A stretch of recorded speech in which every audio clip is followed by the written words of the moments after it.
Plants have a form of nervous system. They feel pain. Also, when they are ill, they run a temperature and have a pulse. They also have memories. We also know now that plants respond favorably to human encouragement and wither and die when they are bombarded by negative thoughts. There are plants that can poison, plants that can cure. And then there are plants that can cause very odd and unpredictable behavior in the human. Here on the campus of this great South American university grows one of the strangest plants of all. Strangest in its effect upon a particular human being. What happened here behind those vine-covered walls began and ended with this unique and curious bloom.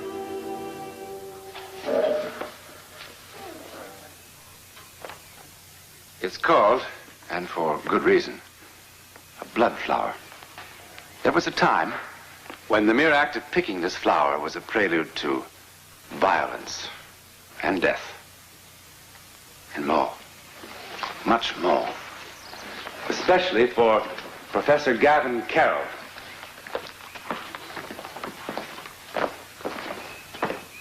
Exchange professor from the United States. The year's 1936. He is here to teach a special summer seminar in the philosophy of political science. But because of this flower, it will be the professor who will learn much more about the hard facts of political science and the human spirit and life and death. And passion and emotion? No, no, no. They are the enemies of rational action, the creators of violence. And violence, by its very nature, is the destroyer of reason. Without reasonable action, there can only be anarchy. Yes, Senorita Caballera? Do I understand you correctly, Professor? You are saying that under any conditions, the will of the majority will eventually win out. And that what is natural, that is politically sound, will happen sooner or later without violence. Precisely, Senorita. So we just sit by. We permit our dictators to get fat on the blood of their subjects. And we just wait for democracy to come to us. Now, is that your solution, Professor? You are making my point, Senor Alcazan. As your blood pressure rises, your clarity diminishes. You have been in our country just a few days. You have seen nothing. Or perhaps you were instructed to see nothing. No doubt our government chose you for this job very carefully. You do not wish to see the truth, but a blind man can see it. Now, we are called a republic. A republic. Now, if I stepped outside that door and so much as suggested that democracy is dead here, that our honored president is vicious and a brutal dictator. Please, please, Senor Alcazan. You may attack me personally all you wish, but while I am a guest of your government, I cannot in good conscience countenance this sort of talk in my classroom. You are making my point, Professor. There are no peaceful, reasonable means left to us here. Now, when freedom of speech and thought are crushed, the only way is action. Forceful, violent action. Now, if I cannot speak freely even here, then it is a waste of time to remain.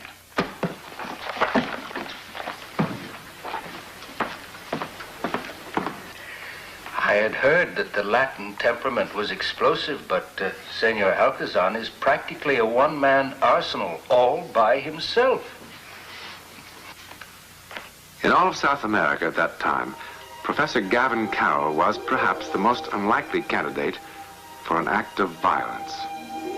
Was, at least until the moment when he first came in contact with the blood flower vine. Or was it really the professor who was destined for violence? Or only his physical being? For at that moment, Gavin Carroll was unaware of what was happening to him. Unaware that he had become host to a sort of psychic parasite that would grow each hour in strength and power until he was a helpless pawn in its grasp.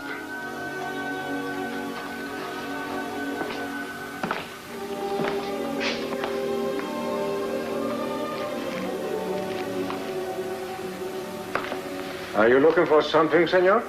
The professor was unaware, but whoever or whatever had begun to take possession of him had a purpose and a plan all its own.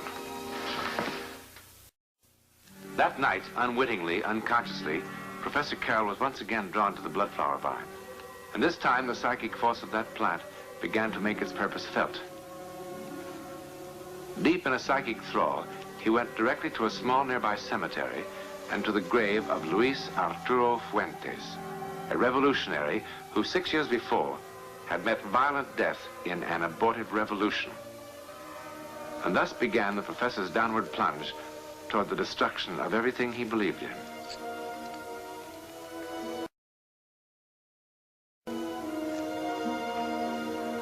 You come to honor my son's memory?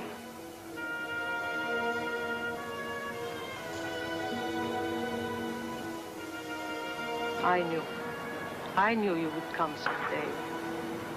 Now come with me. I've kept it hidden, waiting all these years. Now come.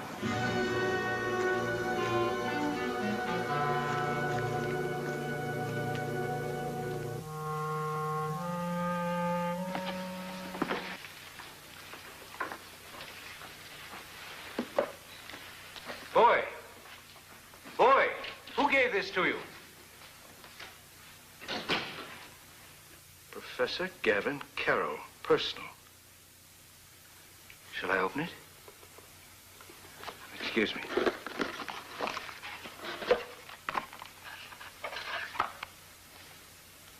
Talk is the refuge of the weak and indecisive. The true believer fights for what he believes.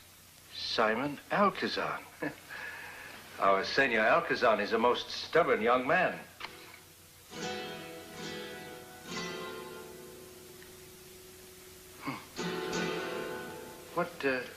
What is the significance of this flower in your country? Oh, you young people so love to dramatize things. Curious blossom.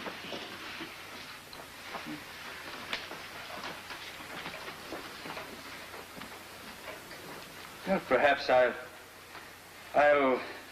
wear it in my buttonhole, and maybe someone will tell me what.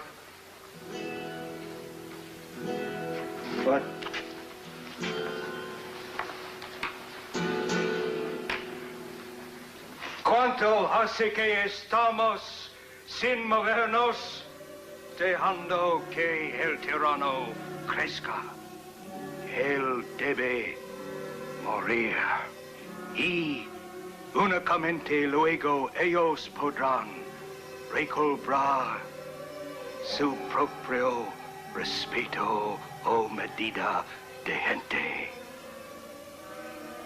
El presidente debe morir. El presidente debe morir.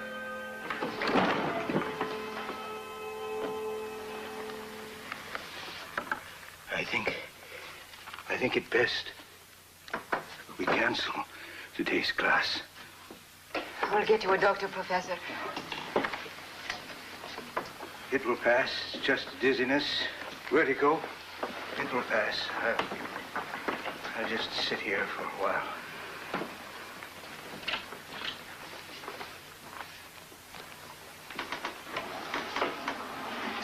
Professor. Better? Yes? This happened yesterday. Twice, I think. Yes, twice. In the afternoon And then at night, I felt drawn to that odd-looking vine. And then I guess I blacked out, as they say, for I don't know how long. It is dangerous to talk about these things, even for an American. What did I say? In Spanish, about killing the Presidente. In Spanish? And what you said about the government? So angry, so bitter. It is very dangerous. Simon did not absent himself from any kind of whim today, Professor. The secret police came to visit him last night. Fortunately, he was not there. But of course, he had to disappear. One of the students in this class must have reported him. If your words are reported to the authorities... Well, I don't know how I could have said the things you said I did. I abhor killing and violence. Perhaps I'd better see a doctor. Perhaps I'd better. Senor Carroll? Senor Professor, you must leave my house at once. Why? I may sympathize, perhaps even agree, but I cannot afford to indulge my emotions. Not that I admit I do agree, eh? Senor, you have no right to place me in such danger. Senora Madrera, I have no idea what you're talking about. It's no use, Professor. I have found it. Found it? Found what, for heaven's sakes? You think I am stupid? Do you not know it's a crime punishable by death to possess firearms? And the same for those who harbor revolutionaries? Revolutionaries? But the gun isn't mine. I don't know how it got here. No one else has the key to your room, senor. But I hate guns. I'm afraid of them. Out. Out with it at once. And you too, Professor.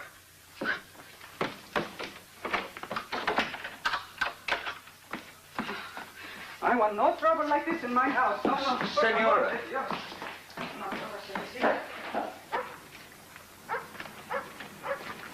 Senor, tonight, I beg your pardon. all is in readiness.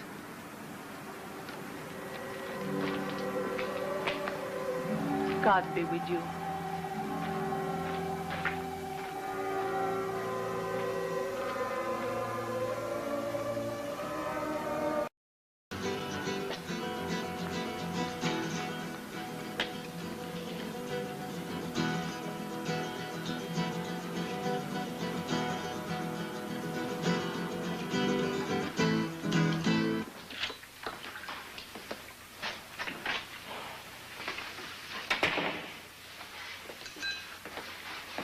Rita, Tomas.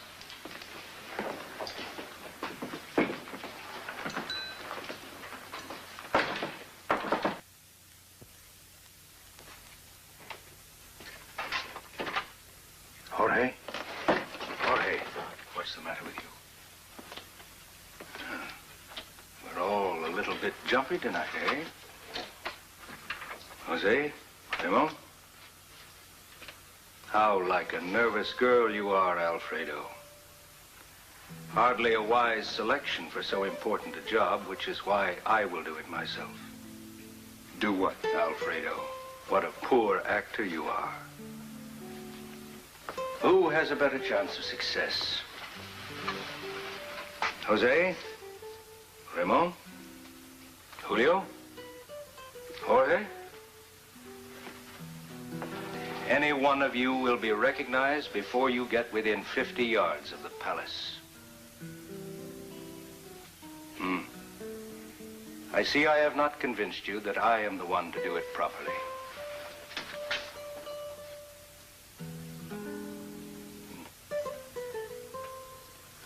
I wouldn't waste a bullet in this gun on any one of you. This gun belonged to Luis Fuente. Who are you? Now, I will enter the palace grounds through the east gate, where our good friend Emilio has been paid to look the other way. On the inside wall, 18 paces from the statue of our brave president, the mortar has been loosened from 42 bricks, and the bricks have been carefully and cleverly replaced by Bernardi, the gardener, our other good friend who did not need to be paid. I'll remove the bricks silently. The east door is unlocked, up to the second floor where our fearless leader spends his nights. I'll find him behind the double doors. Is that enough? Or shall I tell you into what portions of his fat body I'll pump bullets? Wait here. The good news will be all over the city in minutes.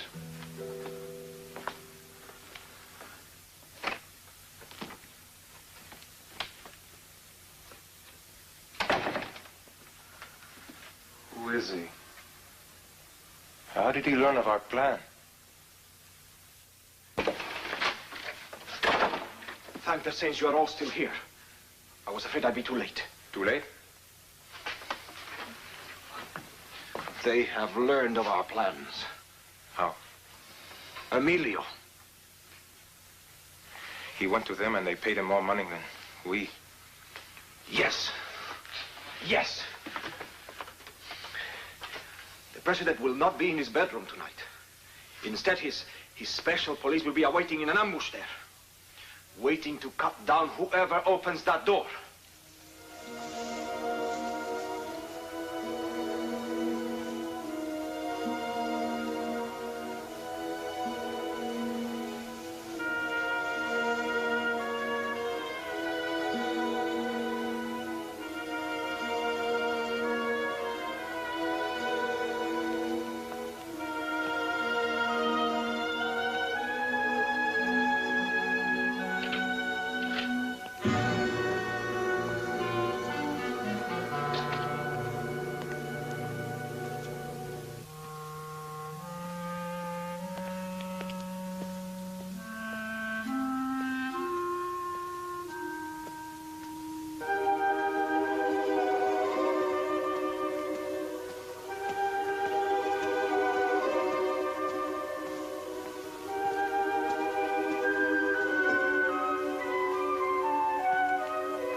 Who are you?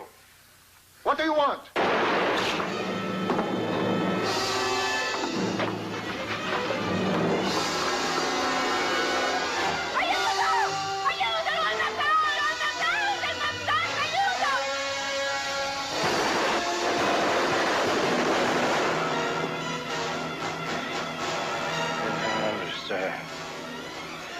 I don't understand. Understand. Well, 6 years before Professor Carroll came here, young Luis Fuentes tried to assassinate the dictator and failed. He was stood right here and executed. His blood seeped into the earth, and this vine grew. It became a symbol, and the dictator had it cut down and rooted out. But it sprang back to life again and again and flourished, just as freedom has flourished here ever since the death of the dictator. Now, these specialists in the field of psychic phenomena would tell you that the professor was possessed by the spirit a fuentes. And although possession is only a word for a still unproven theory, it's a fascinating concept, isn't it?